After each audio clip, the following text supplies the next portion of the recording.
Thank you, and thank you very much for the opportunity to present remotely today. Unfortunately, I had a very bad accident in May and surgery and so forth, and so I'm still not able to travel. I wish I could be there in Paris, but as I said, I'm grateful for the opportunity to interact with my colleagues and with the audience virtually. So here are my disclosures. So I'd like to start by asking the question, what is optimal HIV care? Virologically, we define it as achieving and maintaining consistent virological suppression, but we really need to think about it in more holistic terms as the ability to effectively address and manage issues related to adherence, tolerability, safety, concomitant conditions and treatments, drug interactions. And we always must consider the psychosocial dimension of our patients. So how do we address multiclass resistant patients? How do we ensure care is optimal? We need to start by understanding the patient's journey. What do I mean by the patient journey? I mean, trying to understand what factors led to the accumulation of drug resistance in this patient, in each case. And it could be a combination of different factors. It could be, for instance, some factors related to the virus, perhaps transmitted drug resistance, high viral load, low CD4 counts, advanced disease. Perhaps there are issues related to the patient, particularly those that influence ability to adhere to treatment, ability to engage with care. Or perhaps there are issues related to suboptimal access to care, like, for instance, those barriers that have emerged during the pandemic. But often we need to also look at the antiretroviral treatment regimens that we have used. Perhaps unintentionally, we made poor treatment choices. Perhaps we have a situation where monitoring is insufficient, or we have allowed viremia perhaps to persist for too long before taking action, so that resistance has accumulated. And there may be other factors: suboptimal virological potency, PKs, low barrier to resistance combined with perhaps other issues such as adherence problems. Perhaps there are unfavorable drug-drug interactions. The second step is to obtain a comprehensive overview of drug resistance. What we mean by this is that we need to collect all of the resistance data. We need to perform additional testing if it is appropriate, but also I think we need to review the viral load data during each regimen and trying to infer whether there may be resistance that perhaps we have not captured through resistance testing. So we need to look at the patterns of viremia and trying to understand what they may mean in terms of resistance. And we may have seen different scenarios in the history of a given patient. We may have seen incomplete response after starting a regimen, not achieving suppression. We have seen initial suppression followed by rebound. We may have seen blips. We may have seen a low-level viremia between 50 and 200, for example. And these different scenarios carry different implications in terms of the risk of resistance. So, for example, a patient who is virologically suppressed and then stops all drugs in a regimen where all drugs have similar pharmacokinetic profiles in terms of half-life, then we don't really expect resistance to emerge. Quite different the situation when we have prolonged viremia, where there is enough virus replication and enough drug present to really create a perfect environment for the emergence and the evolution of drug resistance. So in these different scenarios, of course, the barrier to resistance of the individual agents, of the combination of agents that we use, as well as the patterns and the durations and the source of plasma HIV RNA are all important factors in modulating the emergence of drug resistance. So when thinking about the barrier, we can simplify things enormously. I think about the barrier in these terms. With the NRTIs, the barrier is low to moderate. We also believe that the barrier of tenofovir with FTC or 3TC is higher than that of abacavir and 3TC. This is because of the fact that the resistance pathways for tenofovir with FTC or 3TC are antagonistic, whereas they tend to converge when it comes to abacavir and 3TC. With the NNRTI is low to moderate, moderately low, certainly low with the efavirenz, rilpivirine.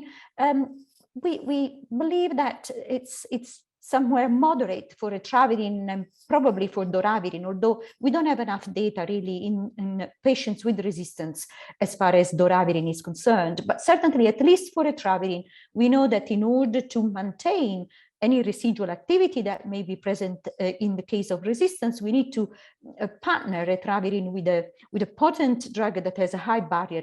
Typically, this has been with a boosted PI. With the integrase inhibitors, we go from relatively low, raltegravir and bictegravir, to intermediate with cabotegravir, to high with bictegravir and dolutegravir. With bictegravir, limited data in patients with resistance. With dolutegravir, more data, as we have seen, and also the ability to increase the dose of dolutegravir, which also gives us another tool for overcoming drug resistance. But to date, the drug class of this main four drug classes that has the highest barrier to resistance, they are still the boosted PIs.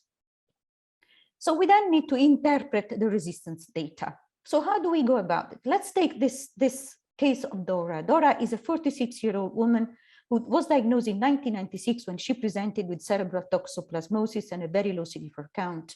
She now has epilepsy. She takes lamotrigine for that, but she's experienced multiple antiretroviral treatment regimens since 1996 and has had problems with tolerability, suboptimal adherence in the past, although she's now much better.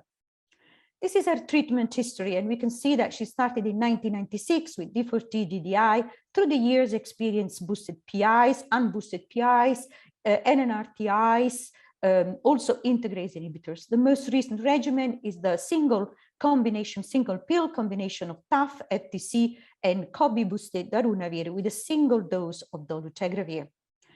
And she's developed resistance through the years. NRTI, NNRTI, PI, integrase inhibitors mutations have emerged through the years.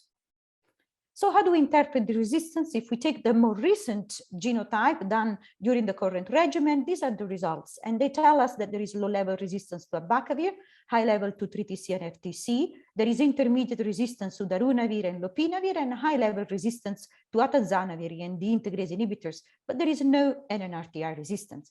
But we know that there's been resistance in the past, and therefore we dig out all of the resistance test results, and we may put them together in what we call the cumulative genotype in order to understand what levels of resistance may be present also when considering any archived resistance. When we do that, we see that the level of resistance to abacavir becomes high. We have intermediate levels of resistance to tenofovir, but we now have a high level resistance to the NNRTIs, with all of the NNRTIs except doravirine, for which resistance is low, predicted to be low. Nothing has changed for darunavir or for the integrase inhibitors in terms of prediction of levels of resistance overall. So how do we interpret these levels of resistance? For the NRTIs, if we go back a second, we see that for the NRTIs, there are quite a number of mutations. Now, for the NRTIs, we believe that from a biological perspective, there can still be activity with drugs such as tenofovir or EZT, in fact, in combination with 3TC or FTC. Biologically, this is because of the antagonistic pathways of resistance within these combinations, and because of the significant impact of fitness on fitness of these mutations, viral fitness. We have seen this clinically more recently in the NADIA study that took patients in Africa who had experienced treatment failure with TDF, 3TC or FTC and the NNRTI. As many patients in Africa, they had developed resistance on this first-line regimen. 92% had an M184V, so high-level resistance to 3TC, and there was also a high proportion, 59%, with intermediate or high-level resistance to either TDF or zidovudine. These patients were randomized to dolutegravir or boosted darunavir. Within each arm, there was also a further randomization to TDF, 3TC or zidovudine 3TC. The study at 96 weeks demonstrated non-inferiority of dolutegravir versus darunavir in combination with the two NRTIs. And this really was not impacted by the use of zidovudine or TDF, or by the presence of resistance to these agents, or influenced by the number of active NRTIs used in the regimen, demonstrating the good activity, the ongoing activity of this backbone. Within the analysis of the backbone itself, the TDF3TC was overall superior to EZT3TC, but was non-inferior, at least in the presence of resistance, including K65R or M184V. But how do we interpret, going back to Dora's case, how do we interpret the presence of past RAMs that are no longer detectable, including those for the NNRTIs?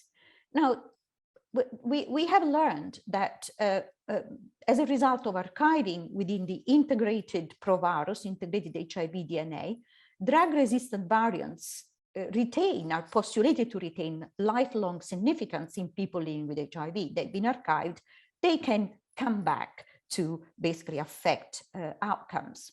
And we have seen a good demonstration of this. This is an analysis of pooled data from phase 3 trials of long-acting cabotegravir with rilpivirine.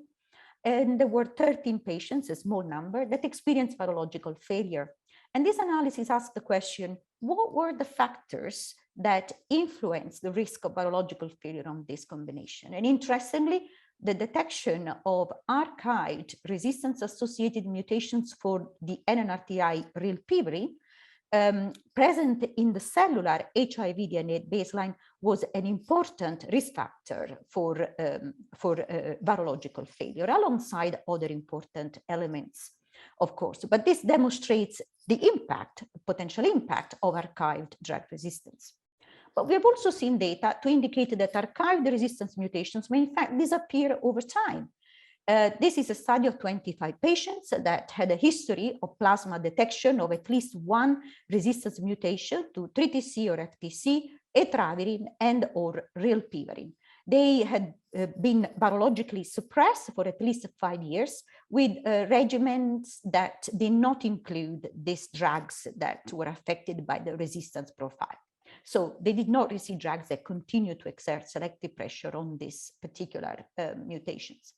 They use ultra-deep sequencing and Sanger sequencing of HIV DNA in samples taken over the 5 years. During this time, the HIV DNA load remained stable. What they found was that in 72% of patients, these mutations disappeared from the archive. And in fact, when looking at HIV DNA sequences after 5 years, that seemed to be full susceptibility to these agents in 80 to 88% of the patients. So how do we interpret these observations? For many years, we thought that the proviral HIV DNA is in fact very stable. And we always thought stable means static, but we have now understood otherwise. We know that the proviral HIV DNA contains intact provirus, which is replication competent, can sustain virus production. So if there is reactivation, then this provirus can generate new virus particles, and this may also contain drug resistance. Different proviruses, intact proviruses, have different degrees of responsiveness, ability to be basically woken up from latency. Some are deep latent, some are less so. Then we have defective proviruses, which can be completely transcriptionally silent, so invisible to both immunoresponses and antiretroviral drugs, whereas some produce some viral proteins without producing full virus particles. Now, proviruses that are able to produce some viral antigens, of course, can be recognized by the immunoresponse, and therefore the cells carrying these proviruses can be cleared by the immunoresponse, which means that if resistance-associated mutations are located within these viruses that can be targeted by immunoresponses, present in cells that can be targeted by immunoresponses, then potentially they could disappear over time, providing at least one mechanism to explain some of the clinical observations that we are seeing. Of course, this decay will be modulated by the host immunofunction and other mechanisms. So how do we bring it all together? We can certainly sequence HIV DNA to obtain more information on the overall resistance in our patients. We need to keep in mind that if we find resistance mutations in highly defective proviruses, these are unlikely to carry significance from a clinical perspective. If they are located within intact proviruses, obviously they could have a significant impact. Probably the impact we think that in some cases at least, the impact may diminish with longer duration of suppressive therapy, perhaps longer than 7 years or so. But of course, this disappearance, which is mediated by the immunoresponse, will be modulated by the patient immunocompetence. And therefore, let's have a look at the nadir CD4 counts to understand this. And also the ability of HIV to escape from immunorecognition, for example, via NF. This is not an easy thing to just establish. In addition, the impact of any mutation located into intraprovirus would also depend on the type of mutation, the drugs affected, and other elements. So, for example, it would be likely far more important for an NNRTI than it would be, for example, for a boosted PI. So, results of HIV sequencing can be helpful, but must be interpreted with caution. Then we need to consider drug interactions, of course. I know that these have been already discussed, but going back to our patient, Dora, wanting to keep that holistic view, then we need to think about her epilepsy, for example. If we are to use one of the new drugs that Dan has so nicely summarized for us, then, for instance, if we were to use fostemsavir in this patient to construct a new active regimen on its own, or perhaps with other available antiretrovirals, then we will need to think that there will be no interaction with lamotrigine, which is fantastic, but there are potential significant interactions with other anticonvulsants. So one important requirement will be to keep an eye on what's happening with the epilepsy control, make sure that there isn't a prescription, perhaps by the neurologist, that will end up creating a significant drug-drug interaction. Then we place all of the information into context. We seek multidisciplinary input as required to guide us in selecting the number of active drugs, at least 2 active drugs, as we say, fully, or a combination of partially active drug plus 1 new drug, perhaps. And then we want to put it all together. So to conclude, what can we say about using these new agents on their own in combination is that no antiretroviral agent, old or new, is free of the risk of resistance. And we've heard about this from Dan. When we design a new regimen for multi-drug resistance, it is paramount we avoid functional monotherapy with new agents. So we need to find the right combinations of agents for each of our multi-class resistance patients. We need to interpret the results of resistance testing in the appropriate way. We need to place them into context of all the different indicators that modulate the treatment outcomes.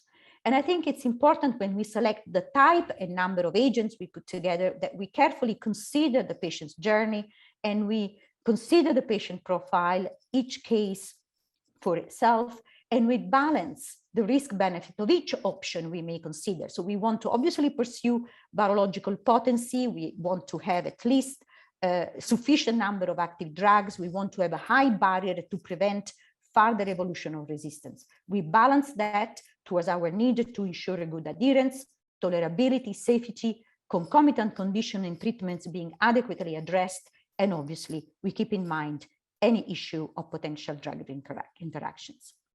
I'll conclude with that. Thank you very much.